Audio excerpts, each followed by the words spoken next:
Assalamualaikum warahmatullahi wabarakatuh. Perkenalkan, nama saya Muhammad Alif Fahmi Satrio. Kali ini saya akan presentasikan untuk mata pelajaran organisasi komputer. Saya akan presentasikan apa itu register pada CPU, lalu apa itu memori, lalu apa itu RAM, dan terakhir cara penggunaan emulator 8086. Jadi pertama-tama, apa sih CPU register? Jadi CPU register adalah sebuah register pada CPU di mana jika CPU atau yang biasa kita sebut sebagai prosesor itu dia memiliki bit 32 bit, maka artinya registernya tersebut itu sebesar 32 bit. Namun pada register 32 bit sayang sekali tidak bisa menjalankan aplikasi-aplikasi yang lebih besar dan yang lebih rumit.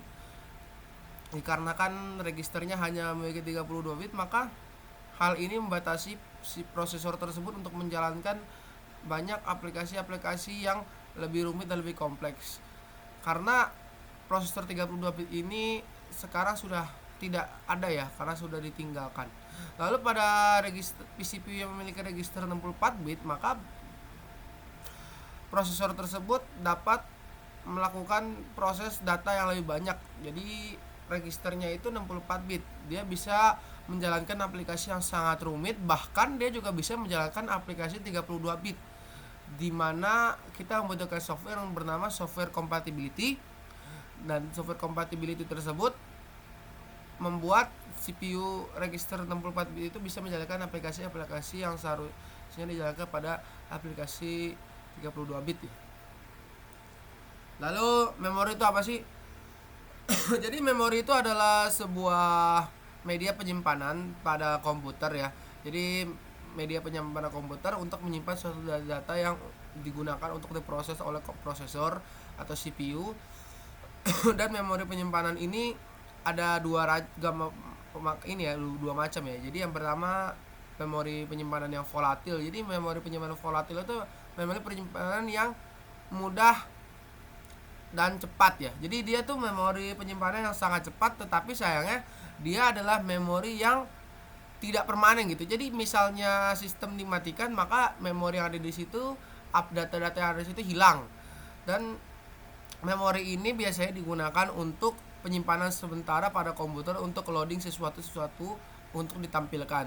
Lalu untuk memori yang non volatil sepertinya ROM itu, dia adalah memori yang bisa menyimpan secara permanen gitu. Jadi perbedaannya dari memori volatil dan non volatil itu speednya gitu, speednya dan penyimpanannya permanen gitu untuk ROM, untuk non volatil. Dan juga sayangnya speednya lebih pelan.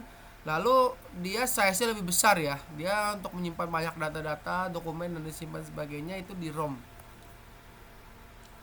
Jadi seperti ini ya. Dia mengambil data dengan high speed ya. Lalu terakhir untuk RAM. Jadi RAM itu apa sih? RAM itu singkatan dari random access memory. Jadi random access memory itu termasuk dari volatile memory. Jadi RAM itu berfungsi untuk menyimpan data-data sementara untuk diproses pada komputer ya. Jadi dia masukin data dari hard disk, mengakses data dari hard disk dan lain sebagainya untuk dijalankan dan di display ke komputer gitu. Dia menyimpan data-data yang harus diproses dan yang sudah diproses oleh CPU. Lalu selanjutnya kita akan menjelaskan cara penggunaan emulator 8086 ya. Ini saya sudah membuat perhitungan matematika ya. Jadi dia di sini menggunakan hexadesimal. Jadi 0FF12, 22222H, 0A12H, dia AX, BX, CX ya. Jadi kalau kita emulate, kita single step run. Jadi di sini pertama dia akan masukkan 0F12 ke AX ya. Jadi FF12 masuk, lalu dia memasukkan 22222 masuk, lalu dia masukkan CX ya, 0A12 ya. Sudah masuk ya di CX. Lalu yang kedua, yang perhitungan pertama yaitu di BX. Jadi dia membagi AX dengan BX ya. Jadi 0F12 dibagi 22222. Jadi ya hasilnya 7 ya. 7H, 7 heksa. Lalu mengurangi AX dengan CX ya.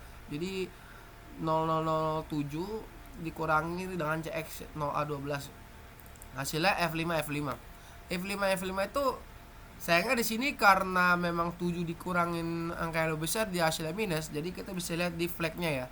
Di flagnya di sini ada CF, SF, PF, IF ya. Jadi di sini bisa dibilang kalau misalnya sign flag-nya 1, maka dia artinya negatif. Lalu dia parity-nya even, parity flag-nya even. Lalu dia interrupt enable-nya dia bisa di interrupt.